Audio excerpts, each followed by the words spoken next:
My name is Rok. I'm an Android engineer at Bitstamp, and today we're going to talk about Kotlin Multiplatform as an SDK. Okay, so to walk through the presentation, first we're going to talk a bit about the motivation, why we decided to do that, the stack itself, architecture, the caveats of the KMP itself, and the CI and CD. And lastly, we will have time for questions. So the motivation behind creating our Kotlin Multiplatform SDK was actually that the requirement was that we needed to create an internal analytics feature. So we decided that we should create that as a separate module, which could be used on Android and on iOS to increase reusability, consistency, have less bugs, and be more productive in the end. So we decided to look at different technologies and just grabbed our eyes on KMP, and it looked promising.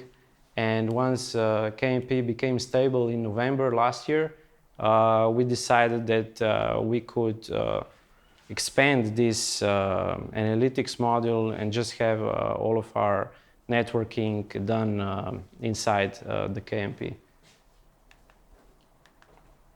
But there were some issues ahead. So first was the iOS team. They weren't so keen on adopting Kotlin. And we decided that we could have like some workshops for them so they could do work while some of the Kotlin team members are not there, and just like to have a cohesive team where everyone could get their hands on the SDK. The second issue was the time. We had focus on the primary app, and we had to focus on this another side project that would in the end increase productivity, but it stalled us at first. And there was, of course, doubt if everything will work properly, as all of the Medium articles say it will work. So our stack inside this project is Ktor for HTTP client. We use Coin for dependency injection. We have coroutines and flow for async request, Kotlin serialization for serializing and deserializing, and we have a Ski plugin, which is a Swift-friendly API generator for KMP. This is almost a must for iOS developers. We will see later on. So the basic architecture looks like this. It behaves as an SDK on the outside. It's constructed as a clean architecture. So for the analytics model, we have this analytics layer. And then we have typical data layer with the repositories and the domain layer with use cases. And we have our tests in the common test module.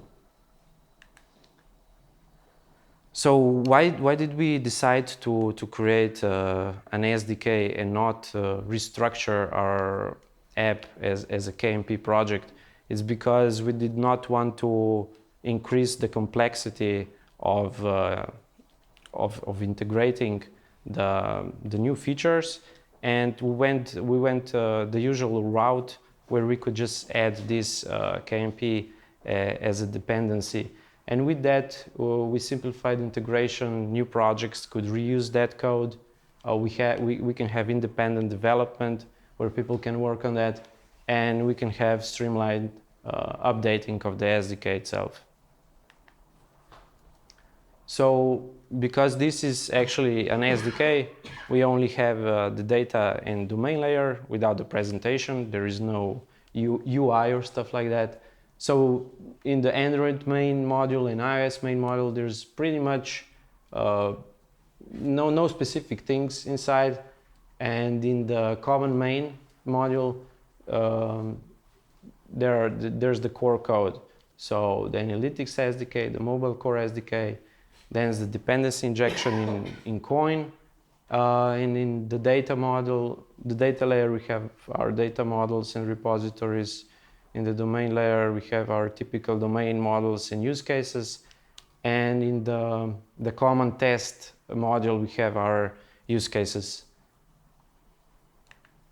So for use case, for testing, we do normal unit testing and integration testing for API. As mentioned before, there are some caveats with the KMP itself.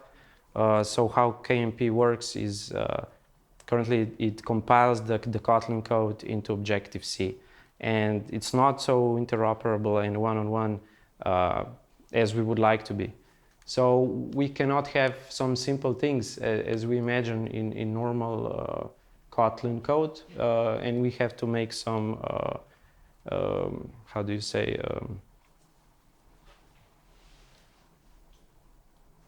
Workarounds. Exactly. So we cannot have nested generics. Flow does not work properly. We cannot have sealed classes, and we cannot have default arguments. So these are all like some of the basic stuff that we would expect it would work nicely, but it just doesn't work like that. So first of all, nested generics, they work okay on Android, but they do not work okay in Objective-C, because Objective-C itself does not support it, and it did not support generics until 2015. So we cannot do this, as seen in an example, we cannot have a flow that has an API response, that has some data inside it, and we need to wrap this up into like a wrapper class where this result contains the response itself, which contains the data. And also, as mentioned, Flow does not work properly, and we have this key plugin which solves that. Flows work normally on Android, but we have to use this key plugin because it actually transforms the flow into a ski Kotlin flow, which is actually an async sequence, and then we can use it normally forward. So Ski is actually, as mentioned, a Swift-friendly API generator for Kotlin. So next thing that doesn't work okay on iOS are also sealed classes. Sealed classes, Objective-C has troubles with sealed classes, so that's where Ski also comes in hand. So let's say we have a typical API response with success, error, and exception, and we want to navigate through it, want to have a when statement or a switch statement. We could not do that without Ski. So Ski helps us by creating an extension on Enum where sealed classes are actually exhaustive enums. So we can have like this switch case statement, and we can go through like success, error, and exception.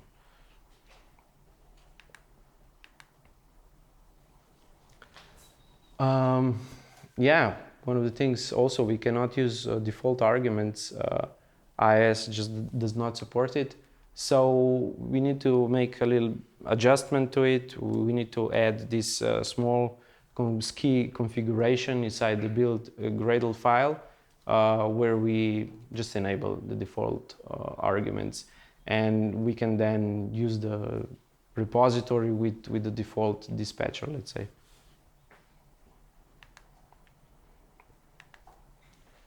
Okay, so a bit about our CI and CD process.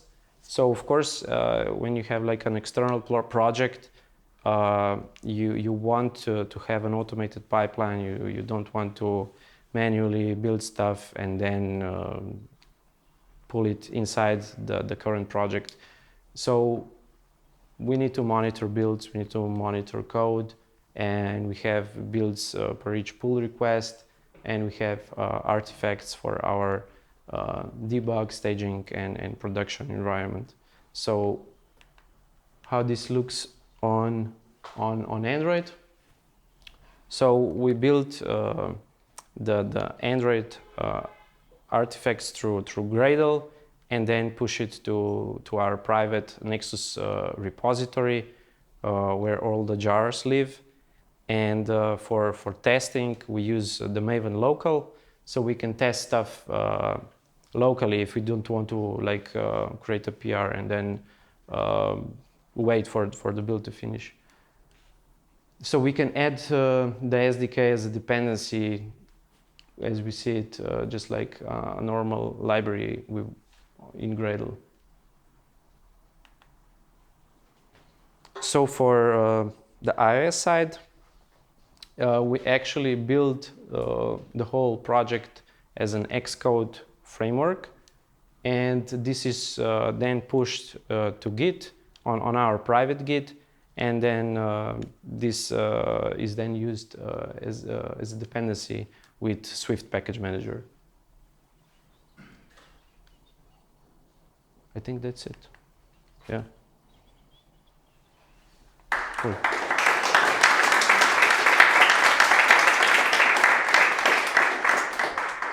Any questions?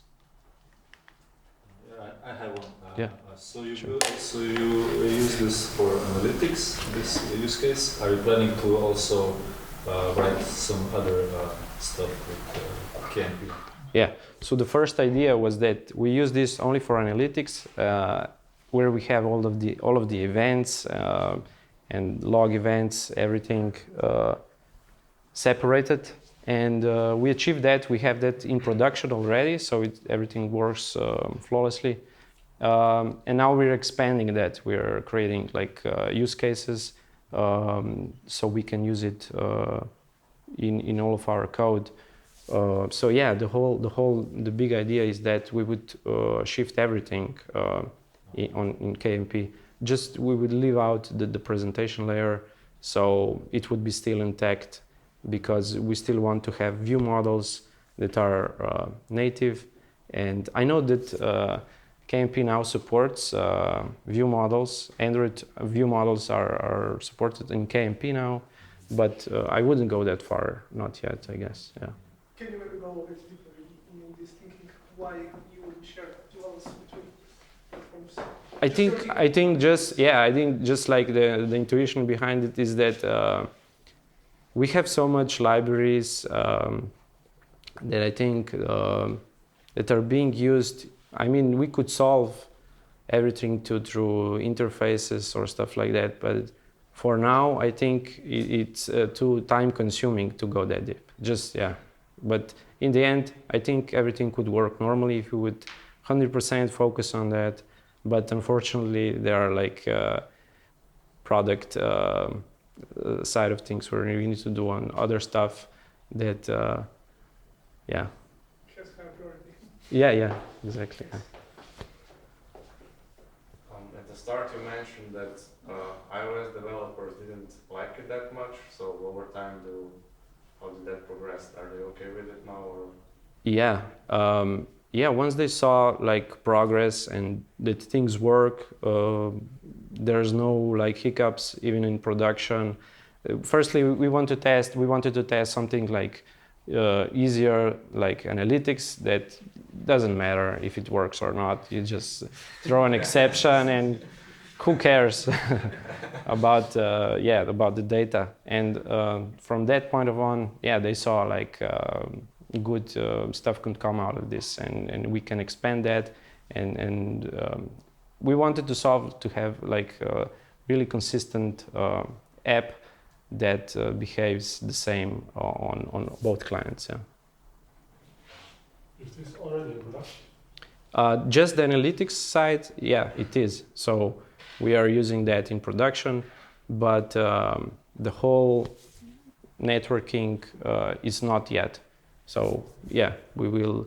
I guess the timeline should be, 6 months, optimistically. one honest answer. Did any iOS developer wrote any line of code in Kotlin? Actually, they tried. Yeah. Yeah. That's the most brutal, honest answer. I know.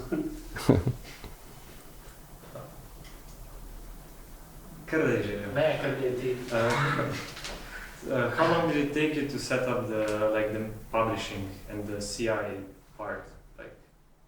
Yeah.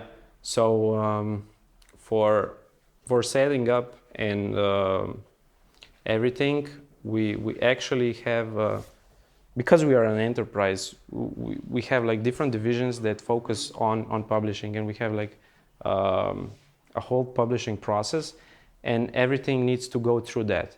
So we cannot like do the CI/CD by ourselves in our own team, and because it needs to go through regulation and audits and stuff like that. So the team that does that, it's their job to do that actually. So, but it took time for them to understand what needs to be done. So we gave them instructions how to do that, what to do. It's not complicated in the end. So we communicated well, I would say, and it was successful. Yeah. How long did it take from scratch to write something like that? It's an ongoing project, but when did you start it, and how long did it take to build like this for the first release? Yeah. I would say that it's hard to say because I was not invested full time on it, so it's hard to summarize exactly how many man days. Right? Excuse me? It's POC in production now.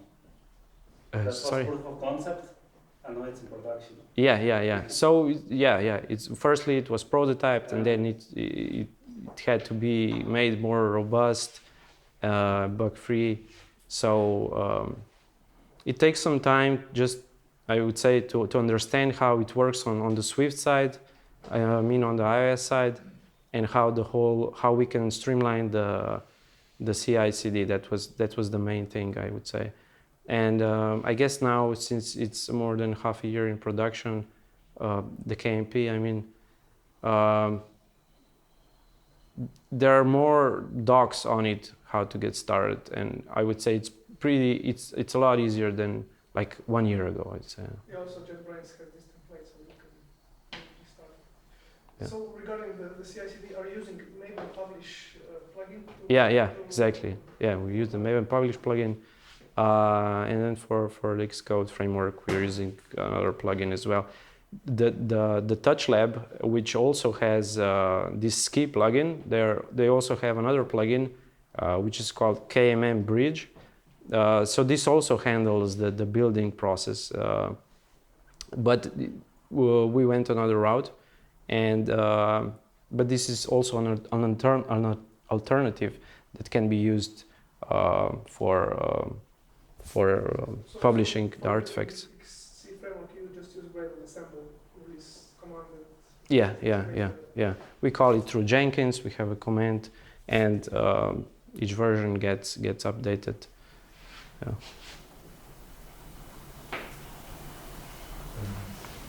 I have two questions. Yeah. So the first one, I just wanted to further expand what Tim basically asked. Like, okay, KMP is really good from the Android standpoint, but do you think that it really has, what it needs to fully upsell to iOS developers, to Flutter developers, to React Native developers? Like, there were a bunch of tools like this in the past 10 years, like J to Objective-C was one of them. And we always had problems that iOS developers said, okay, this is crap, like Steve would never allow this, we don't want to use this. Do you think that KMP can really position itself in the iOS world or not? Yeah, that's a good question. I guess there are a lot of alternatives, as you mentioned, Flutter as well, where there are some parallels to be drawn here, And I think it can be positioned well because it's firstly it's Kotlin. It's a good language to start off. So and there are a lot of Kotlin developers as well. And I would say that because of the good roadmap that KMP has, and it's officially supported now from Google, that it has a bright future. They are also planning to make it Swift friendly, so it would not compile to Objective-C but Swift, as far as I understand. So from that point, I see that why not? Yeah, it's definitely worth a try. But in the end, we will see how things go. Yeah. Cool. And the second question was, so I saw the stack that you're using. There was a slide where you mentioned that you use Ktor and Coin and Cartons Flow. Yeah. But pretty much this means that like you can be a full stack developer and use the tools that are provided by JetBrains, and you can pretty much with Kotlin develop both mobile and web. Do you think that moving on, JetBrains will potentially position this setup on the market as an alternative to .NET or Rails or something like that? So you can have full stack just pure. Yeah, I completely understand. Yeah.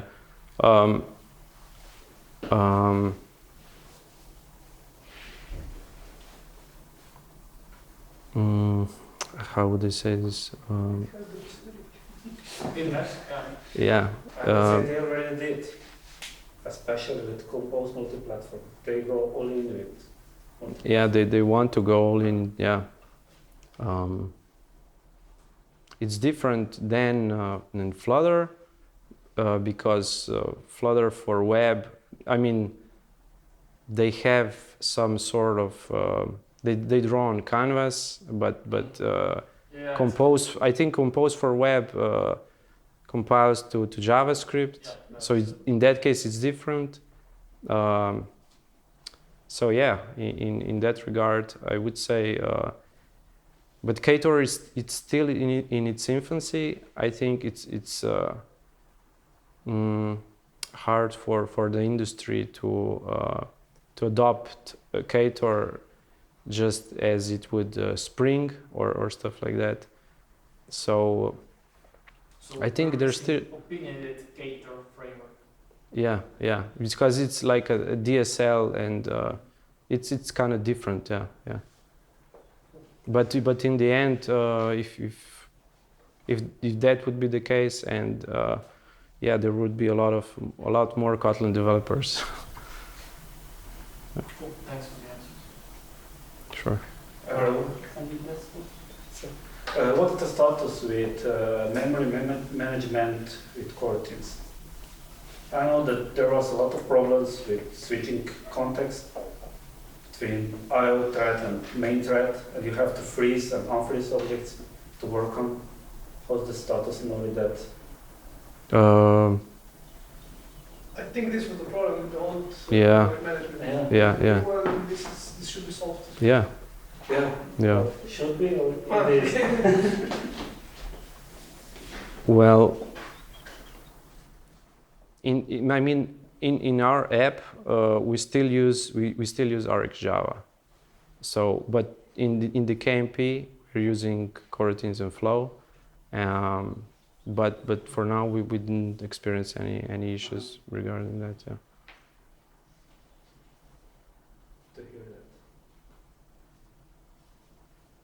Are there any outstanding issues that you don't have a workaround yet? Yeah, we do have. We are kind of. It will be hard for us to create this networking library that will contain everything. So we need to gradually integrate stuff. And we have like problems with the private APIs, and because they need to share the tokens and where to store the tokens inside the KMP or inside the app. So if you understand what I mean, where to have the source of truth for the persistent data. So yeah. But that's more like architecture Yeah, Not the exactly. framework or the Not the document. yeah. It does not relate to to the framework itself. Exactly.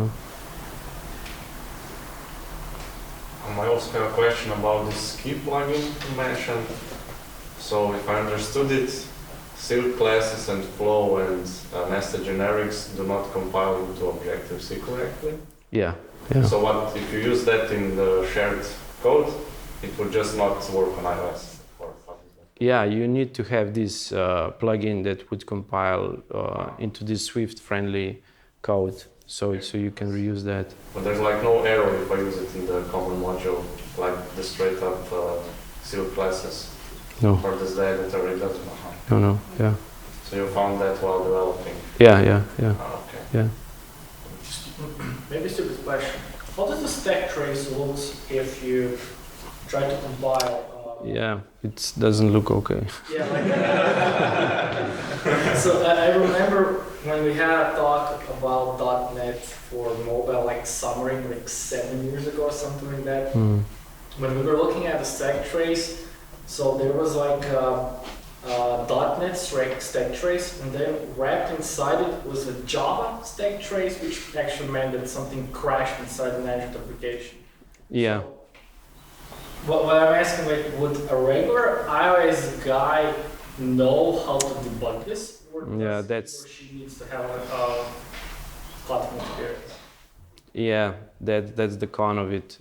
I mean, we are still thinking about it, but I think we need to have like callbacks and just log everything where we can, and then we have like an insight on where to look further. But I guess that for debugging, we should like the Kotlin guys should solve that, not the iOS guys. Yeah. With callbacks, you mean callbacks from PNP to native and then log the... Yeah, and then log it. Yeah, exactly. Yeah, as an exception, as a throw. Yeah, just like that. Yeah. Are you using different environments directly in the model, or are you setting different environments outside of this library? Staging, configuration, development. Yeah, we have different flavors also. And what did you use for flavors? Some library, or how do you handle it inside KMP? Because it's not supported currently. We just like have this versioning where we have 1.0 minus debug. Oh, okay. Yeah. So we just exactly, yeah. So we just have a string that creates like this version, and we can differentiate between that. But Then how do you build artifacts? You just change some flags in the project. exactly, yeah. We just change the local properties we have that stored, Okay. and through Jenkins. Yeah. And for this network library you're building, are you pushing configuration to the SDK from the like environment and stuff from outside, or I don't know, staging URLs, production URLs and stuff, or this is inside the library? That's inside the library. Yeah, it's not fetched through the app, but yeah, the configs are there. Yeah. Exactly.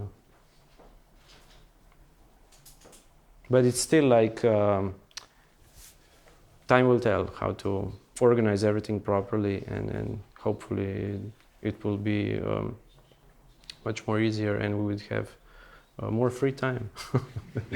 Yeah, right.